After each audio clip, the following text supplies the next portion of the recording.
Meu cordial boa noite a todos os amigos que chegaram aqui para mais um encontro, para mais uma videoaula, nessa nossa jornada aqui do Clube da Bíblia, neste módulo estudando as doutrinas, os ensinos fundamentais do Senhor Jesus Cristo, do cristianismo.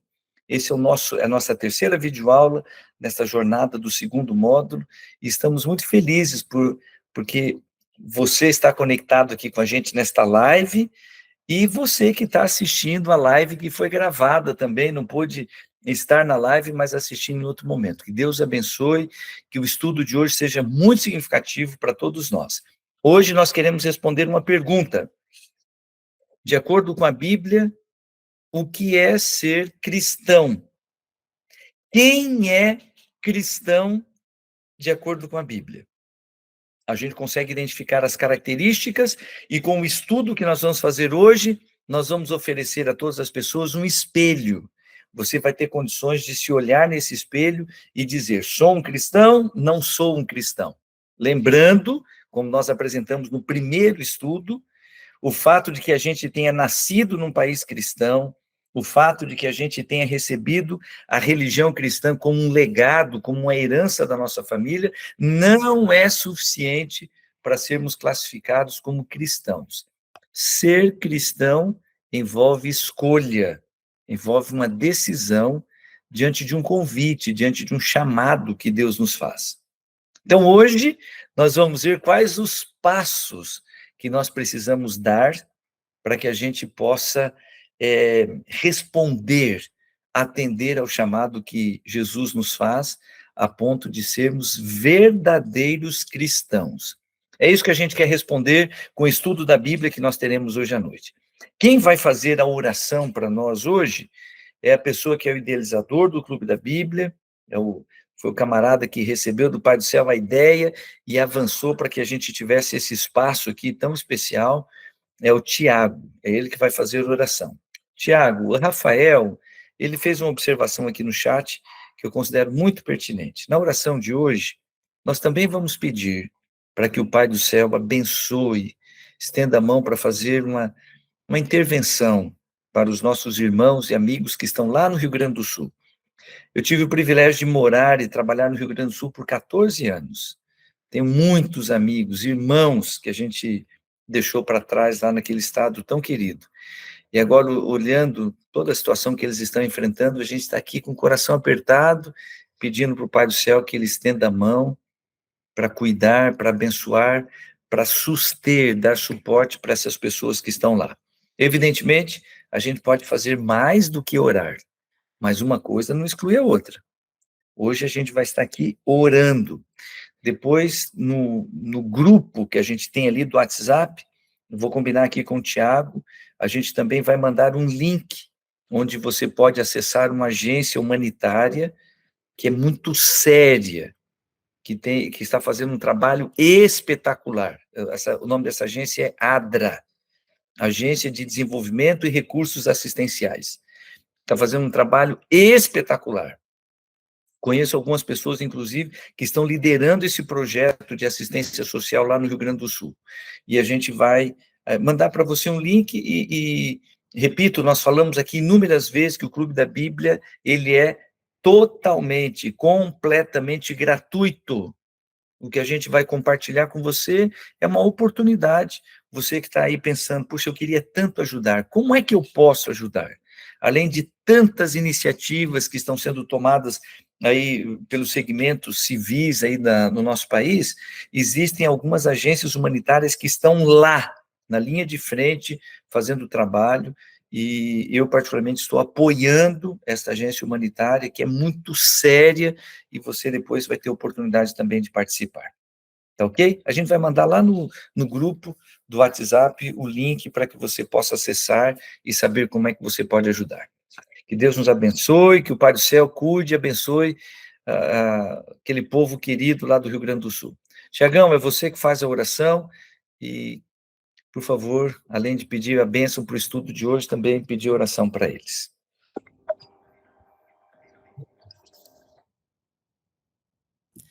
Boa noite, meus amigos.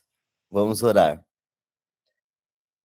Querido Deus, querido Pai que estás nos céus, meu Pai, gostaria de, nesse momento, pedir uma bênção nesse estudo, que o Senhor venha abrir nossa mente, iluminar nosso coração e que a gente possa entender mais da Bíblia, compreender mais do que o Senhor quer para nós. Pai, de forma especial, gostaria de fazer um pedido, que o Senhor possa estar com as pessoas que estão sofrendo lá no Rio Grande do Sul. Nós temos pessoas que perderam entes queridos. Nós temos pessoas que estão desabrigadas e estão sofrendo. O Senhor, que é Pai de tudo, que o Senhor olhe por essas pessoas, dê sustento, dê força e que elas possam passar e que em breve tudo isso passe, Pai. E logo, logo o Senhor venha para que tudo isso acabe de uma vez. Gostaríamos de pedir para que tenhamos um ótimo estudo, tudo isso que eu te peço, te agradeço. Em nome de Jesus, amém. Muito obrigado, Tiagão. Vamos lá para o estudo de hoje. Repito, queremos responder a pergunta: o que é ser cristão? Para a gente responder esta pergunta, a gente tem um versinho na Bíblia, Atos, capítulo 11, e o verso 29. A palavra cristão, que vem da palavra Cristo, ela foi atribuída a um grupo de pessoas. Então, com esse versinho, a gente acaba descobrindo, a gente acaba matando a charada, quem foram as pessoas que receberam esse título, cristãos. Deixa eu fazer uma pequena observação antes. Jesus é nome, Cristo é título. Então a gente fala Jesus Cristo. Na verdade, a gente está falando o nome de Jesus. Nós traduzimos Jesus do grego. Se nós fôssemos traduzir do hebraico, na verdade, a mãe de Jesus não conversava em grego, mas o Novo Testamento foi escrito em grego e por isso teve o nome Jesus. Mas se a gente fosse traduzir o nome dele do hebraico, e o nome dele era Yoshua, a tradução seria Josué. Então, se a mãe de Jesus falava hebraico e conversava com ele em hebraico, ou aramaico, que era a língua comum das pessoas naquele dia, e ela, imagina ali a criança, e ela vai chamar e fala, Yoshua! Aí a gente vai traduzir para o grego, aí fica Jesus. Vai traduzir para o português, do grego para o português. A gente traduz como Jesus. E se a gente fosse traduzir do hebraico para o português, a gente traduziria como Josué. Daqui a pouco eu vou dizer o que significa esse nome. Mas a palavra Cristo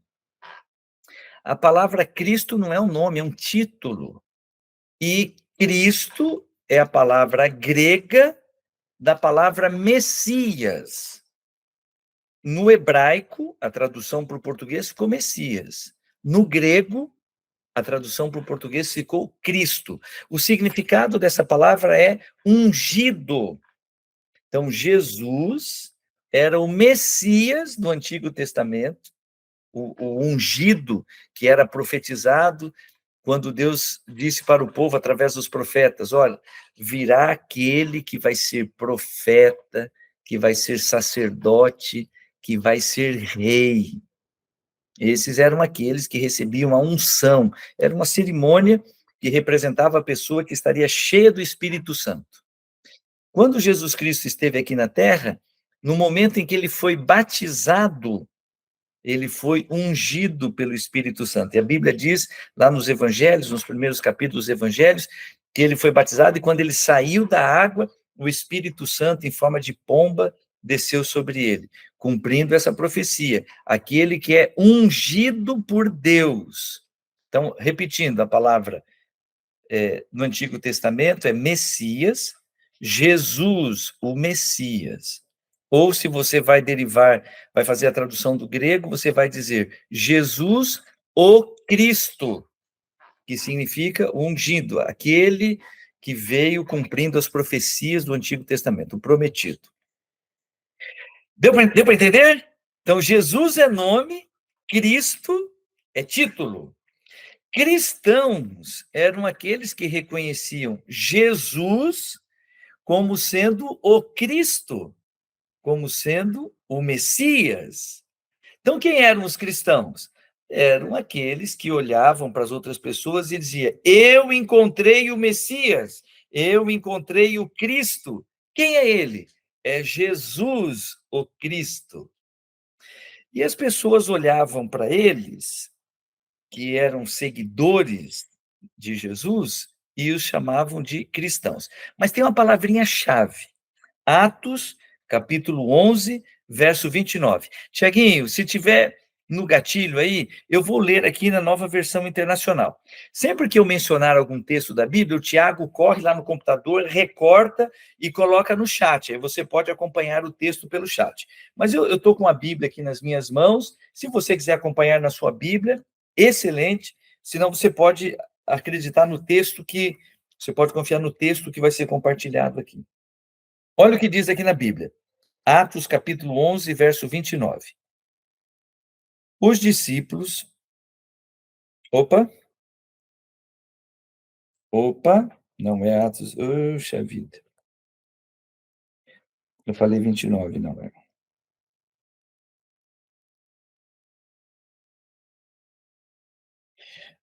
Às vezes dá um bug aqui na memória. É...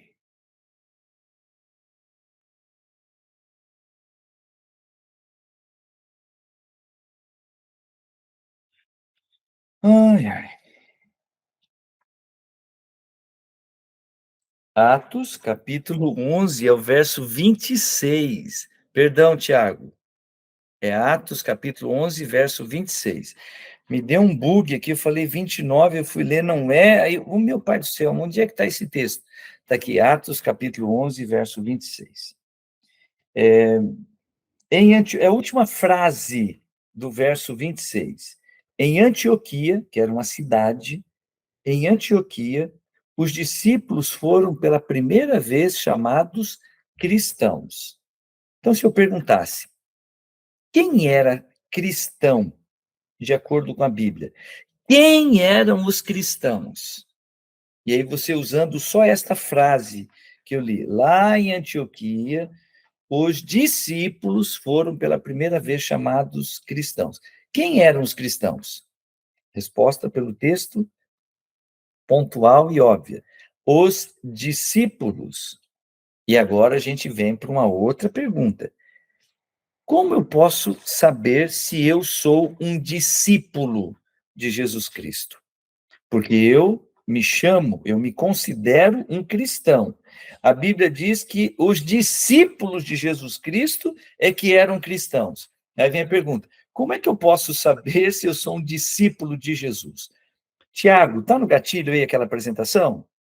A gente, a gente vai descobrir que, para ser um discípulo de Jesus Cristo, a gente precisa aceitar o chamado de Jesus. E esse chamado, ele envolve algumas respostas. A gente precisa dar alguns passos. Pode dar um cliquezinho aí para o próximo slide, Tiago, por favor? Tem aqui, não mudou de slide aqui para a gente. Aqui, beleza. O título do slide ali é o chamado. O verdadeiro processo de discipulado ficou bem pequenininho ali, aí. Se tiver como aumentar mais um pouquinho, melhor ainda. Feito. O verdadeiro processo de discipulado está centralizado em Jesus Cristo.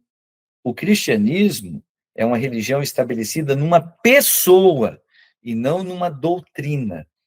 Ser um cristão é ser um discípulo de Jesus. Ser um discípulo de Jesus é muito mais do que seguir uma determinada doutrina. Então, algumas pessoas dizem assim: eu sou um discípulo de Jesus. Ah, é? Por quê? Porque Jesus ensinou que a gente deve fazer o bem, e eu sou uma pessoa que pratica o bem. Olha, não são só os cristãos que praticam o bem. Então, esse ensino de Jesus está correto. Jesus diz que é para praticar o bem, mas não é a única doutrina que vai caracterizar quem é um cristão. Deu para entender? Ser um cristão, ser um discípulo de Jesus, tem mais a ver com o nosso relacionamento com Jesus Cristo do que a prática de alguma doutrina específica que ele tenha ensinado. Ser discípulo, agora lendo o texto ali novamente, a terceira frase. Ser discípulo significa responder ao chamado de Jesus Cristo. A iniciativa é dele. Ele vai ao encontro das pessoas e diz: vinde. Quando alguém diz assim, eu tomei uma decisão, quero ser um discípulo de Jesus Cristo. Isto só é possível porque o Senhor Jesus Cristo, de alguma maneira, ele veio ao seu encontro, assim como aconteceu com os primeiros discípulos, e ele diz para você: estou te chamando. Eu tenho um plano maravilhoso para a sua vida, eu quero que você me siga. E agora, qual é a resposta que a gente dá para que a gente se torne um discípulo? Jesus toma a iniciativa, ele me chama para que eu possa segui-lo, e ele espera que eu dê uma resposta. Os próximos slides serão os passos que a gente precisa dar para que a gente seja um discípulo de Jesus Cristo. Gente, eu vou precisar de 30 segundinhos, só para pegar a tomada. Acabei de descobrir, olha que loucura isso, eu vim aqui um tempão antes, montei o computador e acabei de descobrir que eu esqueci de ligá-lo na tomada. Só um segundinho, por favor.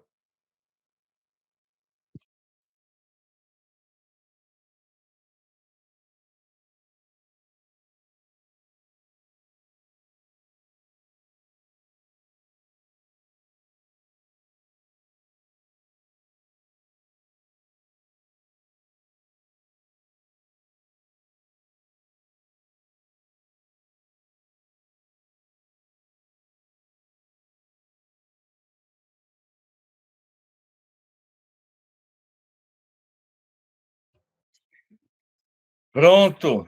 Agora estou garantindo que a gente consegue, pela graça de Deus, a gente consegue até o final sem interrupção. Tiagão, próximo slide. Quais são os passos que a gente precisa dar para responder ao convite de Jesus Cristo?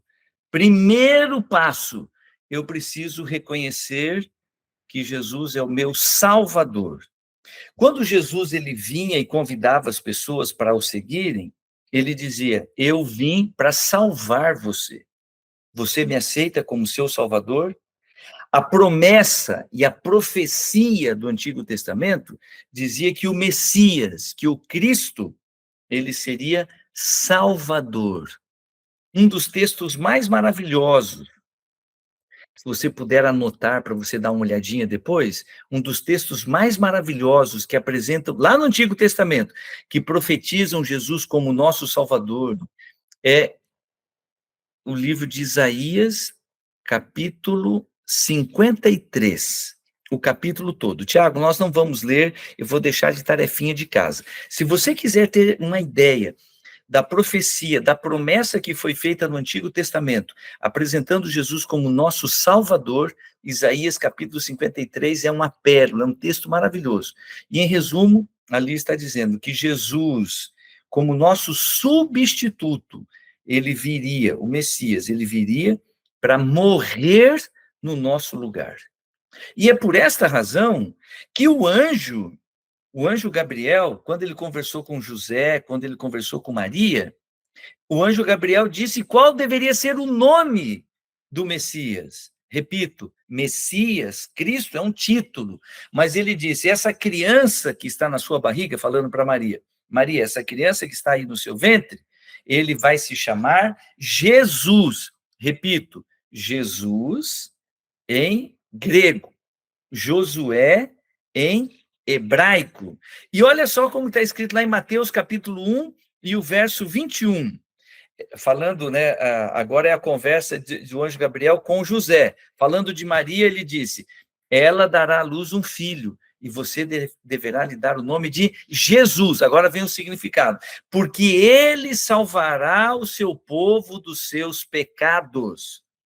A palavra Yoshua, lá no original, que é em hebraico, poderia ser traduzido como Jesus ou Josué, significa Deus é salvação. Deus salva, referindo-se a Jesus Cristo.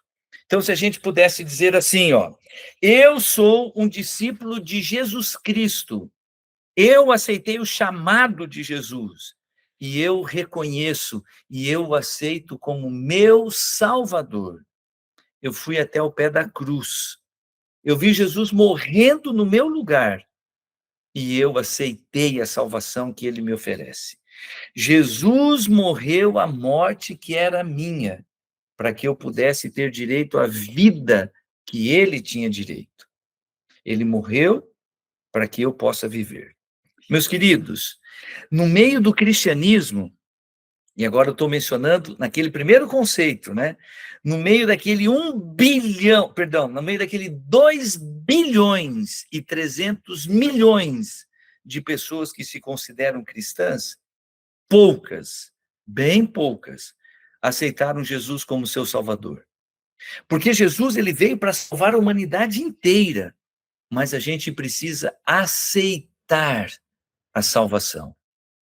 E isto, repito, isso envolve escolha, envolve a gente ir ao pé da cruz e reconhecer que Jesus morreu no nosso lugar, no meu lugar. E aí eu digo, Senhor, eu aceito a salvação, eu aceito o perdão dos meus pecados que o Senhor me oferece, eu te reconheço como meu Salvador. Se você ainda não aceitou Jesus como seu Salvador, se você ainda não reconhece como Salvador, o seu Salvador pessoal, você não é um discípulo de Jesus Cristo. E, por consequência, você não é um verdadeiro cristão. Para ser um verdadeiro discípulo de Jesus, eu tenho que aceitar o convite de aceitá-lo como meu Salvador. Próximo passo. Eu dei o primeiro passo dizendo, Senhor Jesus, tu és o meu Salvador. E agora? Qual é o próximo passo que eu preciso dar, Thiago? Não mudou o slide ainda. Pode mudar, por favor? Agora eu preciso reconhecer Jesus como Senhor da minha vida. Um verdadeiro discípulo reconhece Jesus como Senhor da sua vida. E quando a Bíblia usa essa expressão, ela está dizendo que Jesus é o Senhor e eu sou o servo. Na minha Bíblia está escrito servo. Só que eu coloquei aqui para vocês terem uma ideia. A palavra no original em grego é a palavra doulos, e a tradução literal seria escravo. E o texto, que está lá em Romanos, capítulo 1 e o verso 1, nesse texto, o apóstolo Paulo, ele está se apresentando para a igreja de Roma. E ele fez isso inúmeras vezes. E aí ele está dizendo, eu sou Paulo, apóstolo da parte de Deus, e eu sou servo. Na minha Bíblia está escrito servo, mas, repito, a palavra original é, e eu sou escravo do Senhor Jesus Cristo. Sabe o que significa ser um escravo? Escravo é aquele que não tem direito de fazer uso da sua vontade. O escravo, ele faz a vontade do seu senhor. Um escravo, quando ele acorda de manhã, pode estar frio, pode estar chovendo, pode estar do jeito que for. Ele não tem o direito de dizer assim, hoje eu não estou com vontade de trabalhar, vou ficar na minha cama. O escravo, ele acorda e ele pula da cama e ele tem que trabalhar, porque esta é a vontade do seu senhor. O que é a definição de escravo? É alguém que não tem direito de fazer uso da sua vontade. Antes que alguém diga para mim, tá, pastor, mas Deus, ele não escraviza a gente. Deus não obriga a gente a nada. Verdade? Isso é uma grande verdade, isso é lindo. Deus não obriga ninguém a nada, ele só convida. Tudo aquilo que Jesus oferece para nós é convite. Ele nos ama e ele nos estende um convite. E a gente pode aceitar ou não. Tá, mas então como é que eu vou me tornar um escravo de Jesus se ele respeita a minha vontade? Aí vem a última frase que está ali. Nós somos livres apenas para escolher de quem nós seremos escravos. Não existe liberdade absoluta, como tanta gente sai dizendo por aí. No contexto da Bíblia, quando alguém bate no peito para dizer, ninguém manda em mim, eu sou livre, ninguém manda em mim, nem Jesus, nem o diabo, eu faço o que eu quero. Quando uma pessoa diz isto, na verdade ela está dizendo, eu não faço a vontade de Jesus Cristo, eu só faço a minha vontade. Mas sabe onde é que está a tragédia? A Bíblia diz que todos nós somos vendidos ao pecado. Em outras palavras, todos nós, pela nossa vontade natural, nós vamos praticar o pecado. E aí a Bíblia vai mais longe. quem pratica o pecado, quem é escravo do pecado, é escravo do diabo. O diabo realmente escraviza. Agora, Jesus Cristo, ele nos convida para nós sermos verdadeiramente livres quando nós abrimos mão da nossa vontade para fazer a vontade dele. Sabe quem é escravo de Jesus? Quem escolhe fazer a vontade de Jesus. A pessoa chega diante de Jesus e diz: Senhor Jesus, tu és o meu Salvador, e eu quero viver para fazer a tua vontade. Então eu abro mão da minha vontade para fazer a tua vontade. Tu és o Senhor da minha vida. Gente, isso aqui é muito pesado, isso aqui é muito duro, mas é um ensinamento da Bíblia. Quando você encontra alguém pregando por aí, eu sou de Jesus Cristo e ele me libertou para eu fazer o que eu quero. Não é esta a mensagem do Evangelho. Não é esta a mensagem do Evangelho. A mensagem do Evangelho diz: Jesus Cristo morreu no meu lugar para me libertar da escravidão e da condenação do pecado. E ele quer ser o Senhor da minha vida. Ele me libertou para eu ser servo, para eu ser escravo dele. Agora tem um detalhe que é muito interessante. Quando alguém escolhe colocar Jesus como Senhor da sua vida e obedecer à sua vontade, ninguém que toma essa decisão vai se arrepender.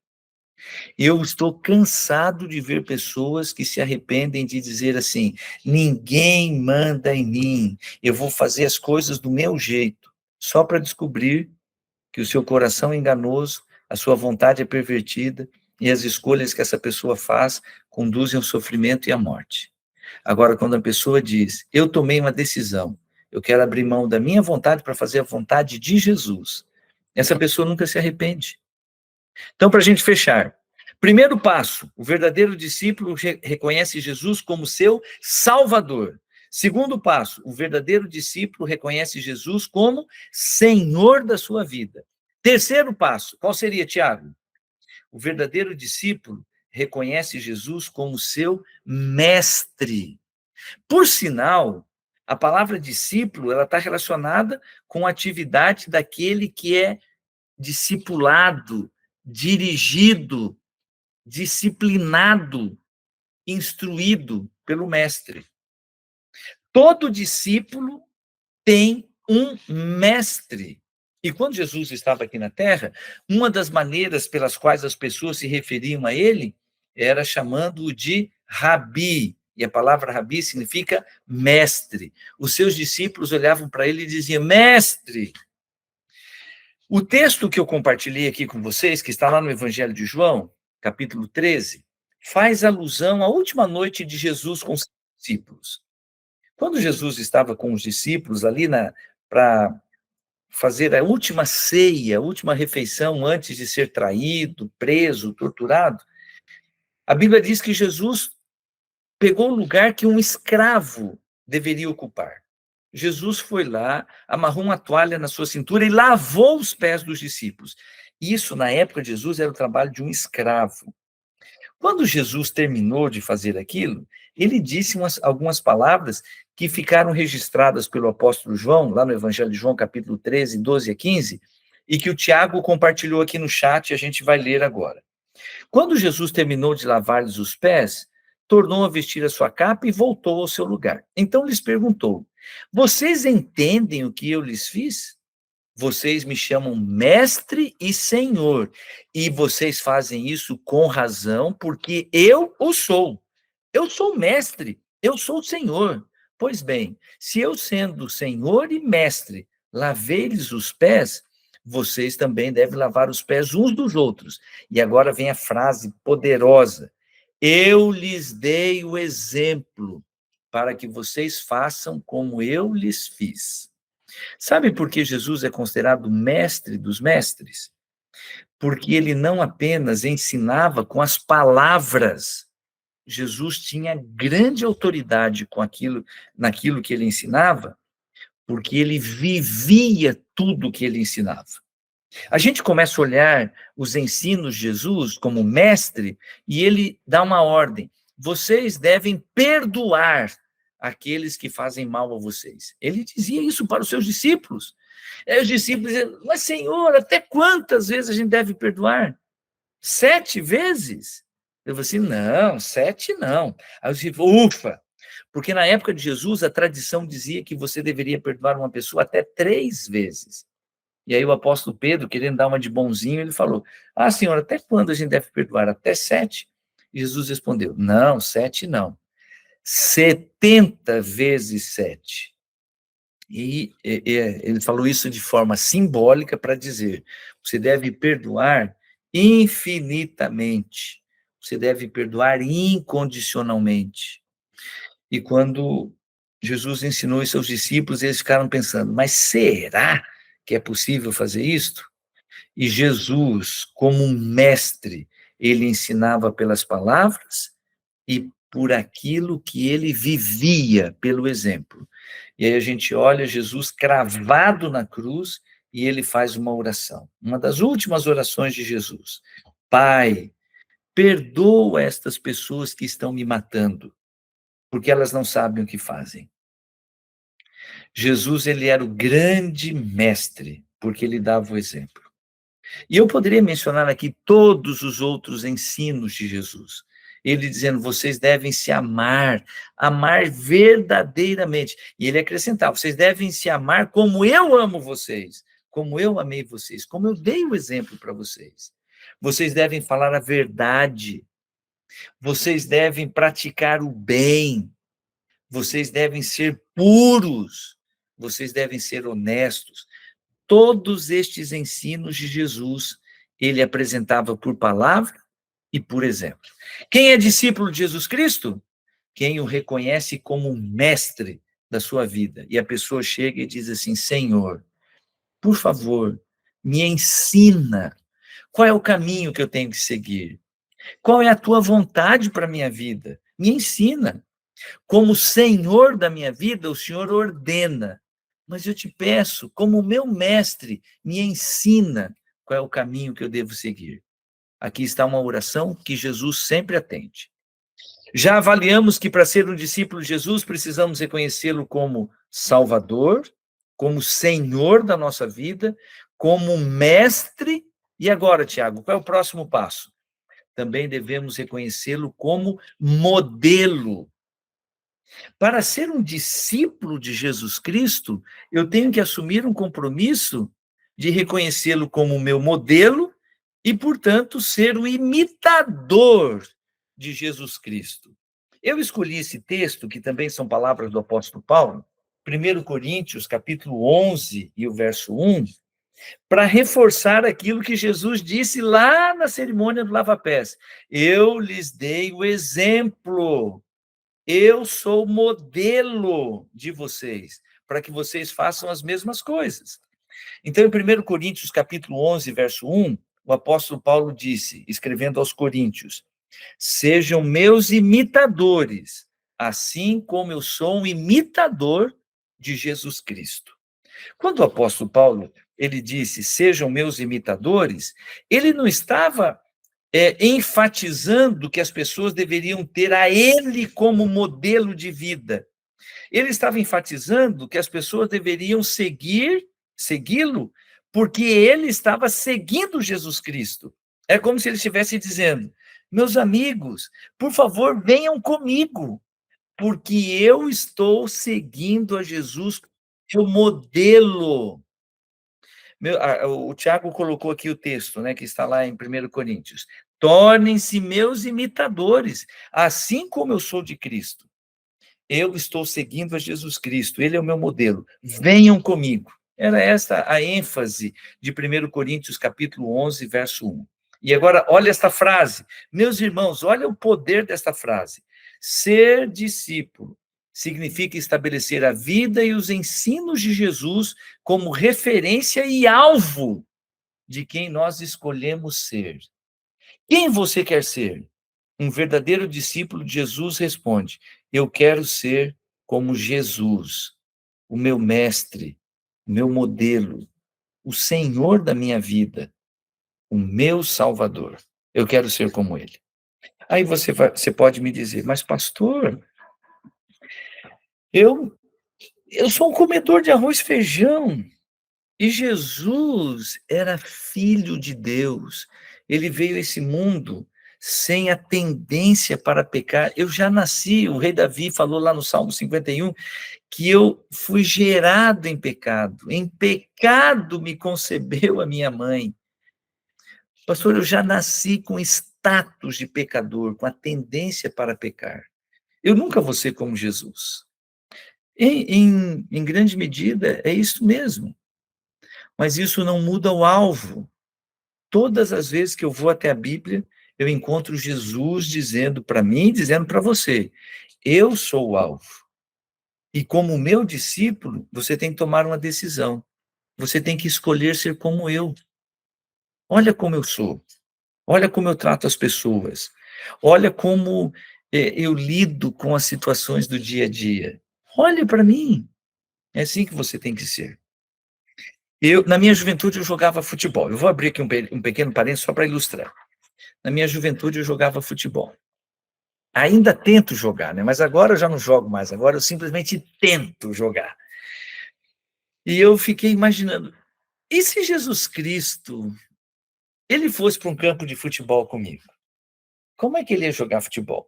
Não me levem a mal, tá? Estou fazendo aqui uma conjectura, imaginando Jesus Cristo indo para o campo de futebol e ele jogando futebol comigo. Como é que ele jogaria futebol? Então, algumas alternativas, né? Ele sairia dando coice em todo mundo, fazendo falta, dando voadeira, quebrando a canela da pessoa. Jesus Cristo ia ser um zagueirão violento. Essa é uma forma da gente imaginar Jesus jogando futebol. Outra coisa, se alguém encostasse nele, ele já dá uma cotovelada. E se alguém fizesse uma falta violenta nele? Ele já ia levantar dando de dedo, xingando a pessoa. Você consegue imaginar Jesus assim? Então, talvez possa ser até uma certa ingenuidade. Eu consigo imaginar Jesus jogando bola. E ele seria uma pessoa maravilhosa, irrepreensível. Independentemente de ser craque de bola, de ser o camisa 10, um atacante, ou ele ser um zagueiro, ele seria uma pessoa respeitosa, seria uma pessoa agradável. Nunca ia ter um xingamento na boca de Jesus.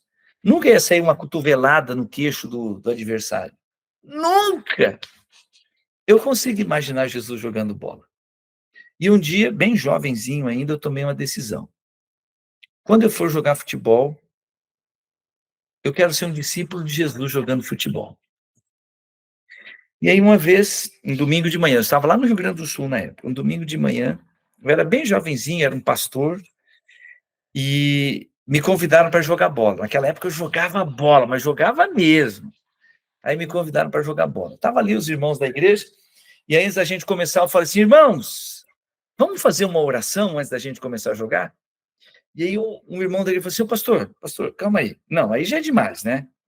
Pastor, futebol é futebol. Não tem esse negócio de fazer oração. Deixa Jesus lá, deixa os anjinhos lá. Vamos jogar futebol, pastor.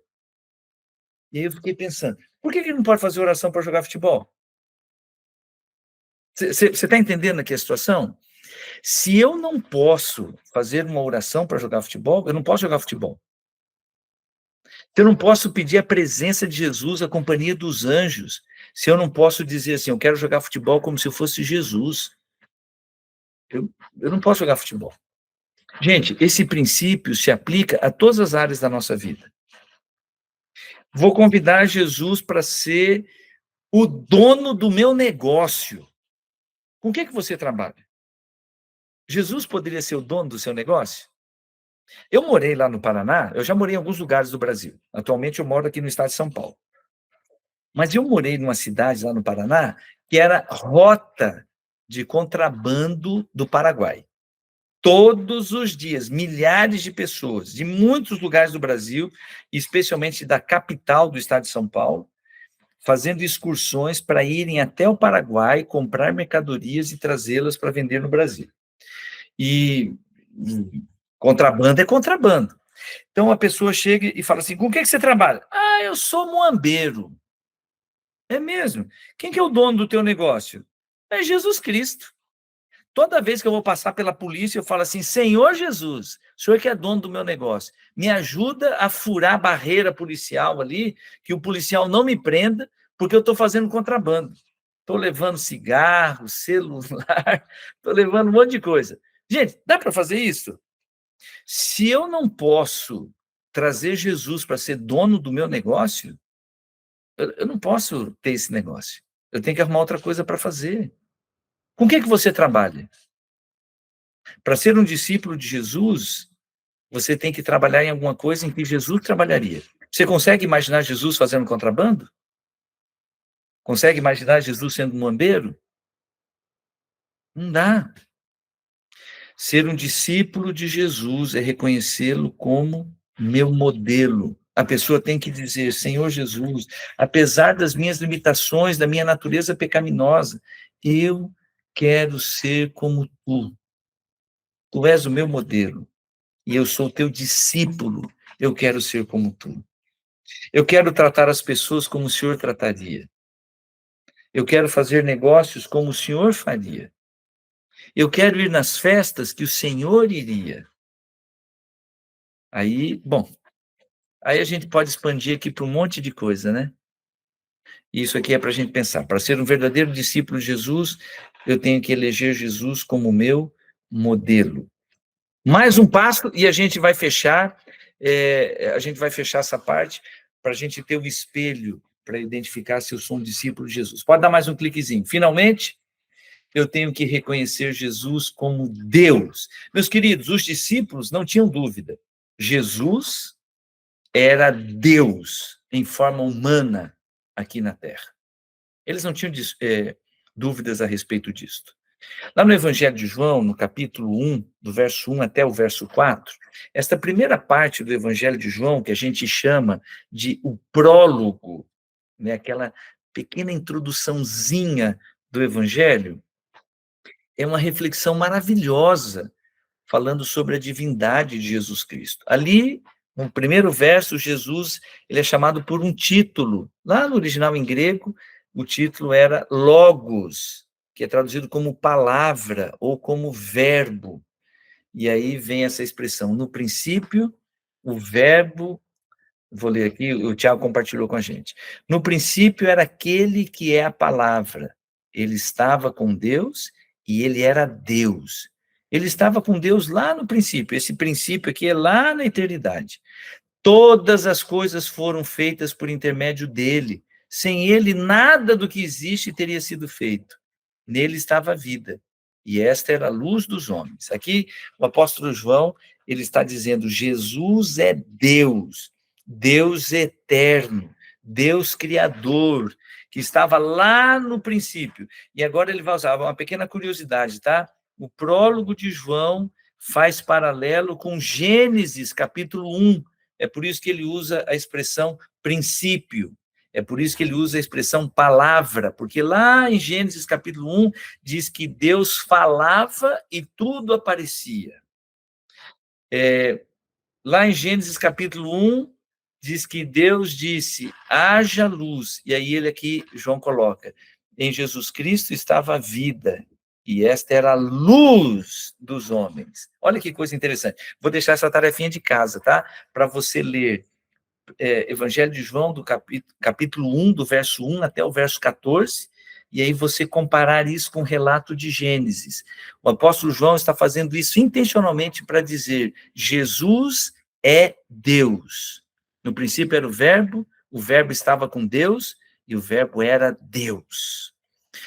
Existe uma denominação religiosa que não reconhece Jesus como Deus.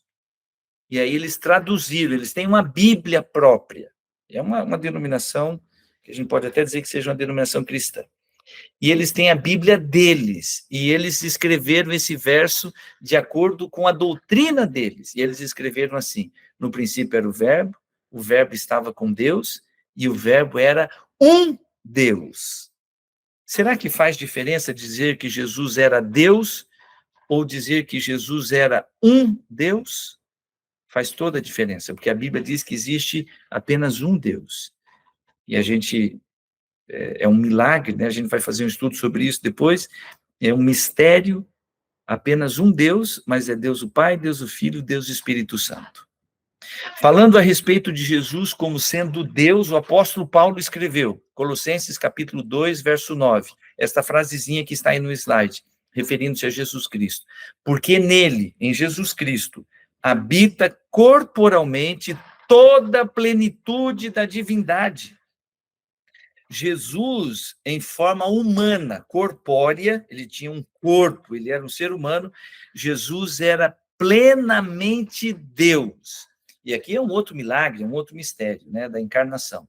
Jesus era 100% humano e ele era 100% Deus. Um verdadeiro discípulo de Jesus Cristo reconhece Jesus como Deus. Vamos recapitular? Tiaguinho, coloca o próximo slide, por favor, eu já estou terminando. Próximo slide, a gente tem esses passos todos aqui. Eu inverti apenas colocando o último primeiro. Para eu dizer se eu sou um discípulo de Jesus Cristo ou não, eu preciso reconhecer Jesus como meu Deus, meu Salvador, Senhor da minha vida, meu mestre e meu modelo. E agora olha que coisa interessante. Se ele é Deus, eu sou sua criatura. Deus criador. E ele planejou, me trouxe à existência. Eu olho para ele e existe um abismo intransponível. Ele é Deus, Deus eterno, e eu sou criatura. E olha que coisa linda, que privilégio. Quando eu escolho ser um discípulo dele, ele diz: você não é apenas minha criatura, você também é meu filho. Só é filho de Deus quem escolhe reconhecê-lo como seu pai. Senão a gente é criatura. Deus, meu Criador, e eu posso ser seu filho. Ele é o meu Salvador, e ele veio morrer no meu lugar porque eu sou um pecador. Eu sou um pecador que preciso ir ao pé da cruz e tomar posse do presente da vida eterna, olhando para Jesus que morreu no meu lugar e dizendo: tu és o meu Salvador. Se ele é o Senhor da minha vida, eu abro mão da minha vontade para fazer a vontade dele. Eu escolho ser seu servo, ser seu escravo. Ele é o Senhor da minha vida. Se ele é meu mestre, eu sou um aprendiz, eu sou um discípulo. Eu sou aquele que chega diante do mestre para dizer: Senhor, me ensina a fazer a tua vontade. E se ele é meu modelo, eu sou um imitador. Sou um imitador de Jesus Cristo. Se eu der estes passos, eu posso dizer: sou genuinamente um discípulo de Jesus Cristo.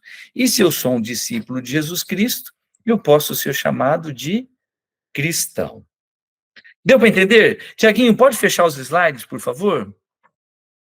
E com a nossa conversa de hoje, nós nos propusemos a responder: o que é ser cristão?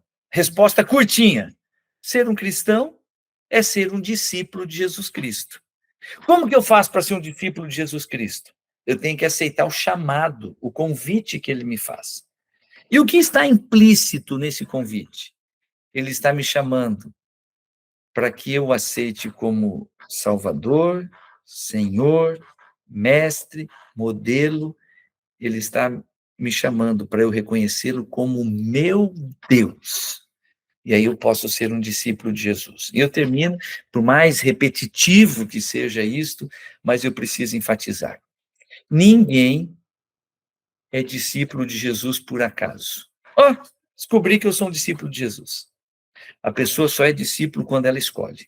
Por consequência, repito, você só será verdadeiramente cristão se você escolher. Mas, pastor, eu nasci num país cristão, isso não é suficiente? Não. Você nasceu no Brasil, você é brasileiro. Mas o Brasil é um país cristão. Não é suficiente. Mas, pastor, eu sou de uma família cristã. O meu bisavô já era cristão, meu avô, minha mãe, eu também sou cristão. Não é suficiente. O cristianismo ele não pode ser uma herança, ele tem que ser uma escolha. E eu quero encerrar dizendo uma frase, e aí vocês vão matar a charada, tá bom? E a frase diz assim: Deus, Jesus Cristo, Deus não tem netos. Deu para entender ou não? Deus não tem netos. Ele só tem filhos. Quem é filho de Deus? Quem o elege como pai. Tá, eu escolhi Jesus como meu pai, como meu Deus, meu Salvador. E o meu filho? Meu filho é meu filho. Ele, por extensão, não é neto de Deus. Deus só tem filhos. Ele não tem neto. E para ser filho de Deus, eu preciso escolher. Como? Eu escolho ser um discípulo de Jesus Cristo. E, por extensão, ser um cristão. E, como consequência, ser filho de Deus. Meus queridos, tem um desafio para você nesta noite. Depois dessa nossa conversa, você poderia responder honestamente a pergunta se você é verdadeiramente um discípulo de Jesus? Não precisa responder aqui para mim. Não precisa levantar a mão, escrever nada no chat. Eu gostaria que você levasse esta pergunta como uma reflexão. E se você ainda não é um discípulo de Jesus, hoje é o dia de você aceitar o convite dele. Se ajoelhar na presença dele para dizer: Senhor Jesus, eu te aceito como meu Salvador, Senhor da minha vida, meu mestre, meu modelo. Eu te reconheço como meu Deus. Eu não estou aqui nesse mundo por acaso. O Senhor me criou para estar contigo na eternidade. Posso fazer uma oração com você? Desejo de todo o coração que o estudo de hoje seja significativo para você a ponto de levá-lo a tomar uma decisão. A decisão de aceitar o convite de Jesus para você ser verdadeiramente um discípulo dele. Vamos orar? Pai do céu, nosso Deus, muito obrigado porque, como o Senhor fez há tanto tempo lá no passado, estando aqui nesse mundo corporalmente, presencialmente, o Senhor ainda hoje nos estende o convite para sermos teus discípulos. Pai querido, nós queremos dizer sim, nós queremos ser teus discípulos, queremos ser genuinamente cristãos, por escolha, e não por herança, não por legado. Toca o nosso coração, nos ajuda a entender o que significa dar esses passos, e nos ajuda, Senhor, a não desperdiçar o presente maravilhoso da salvação de Cristo e de sermos seus discípulos. Te pedimos isso em nome de Jesus, o nosso Salvador. Amém. Desejo a todos vocês uma ótima noite, uma semana muito abençoada, e pela graça de Deus estaremos juntos na próxima segunda-feira. Na próxima segunda, eu escolhi um ensinamento, uma doutrina do cristianismo que eu considero muito importante, que eu quero compartilhar com vocês a partir daquilo que Jesus nos ensinou. E eu considero que vai ser muito válido. Você precisa estar com a gente na próxima semana. Tiago, se eu quiser convidar alguém, hoje já foi o nosso terceiro encontro, mas se eu quiser convidar alguém para participar aqui dos estudos, eu posso convidar? Pode sim, pastor. Vai ser uma bênção, inclusive. E eu vou estar disponibilizando É um convite que você pode convidar e a pessoa pode clicar no link, entrar no grupo e começar a receber as nossas aulas e participar aqui também. Muito bom. Tiago, e se a pessoa, se alguém aqui do grupo quiser compartilhar uma das nossas aulas, você permite, quando você joga aquele link ali com as aulas gravadas, eu posso mandar para alguém? Pode sim. Quando tem as aulas ali, as gravações, e para as pessoas que não conseguem assistir nesse momento, você pode compartilhar que elas conseguem acessar lá no YouTube. Então tá ótimo. Muito obrigado. Meus amigos, fica aqui o convite para a gente compartilhar a bênção. Se esse estudo está sendo significativo para você, compartilhe com outras pessoas.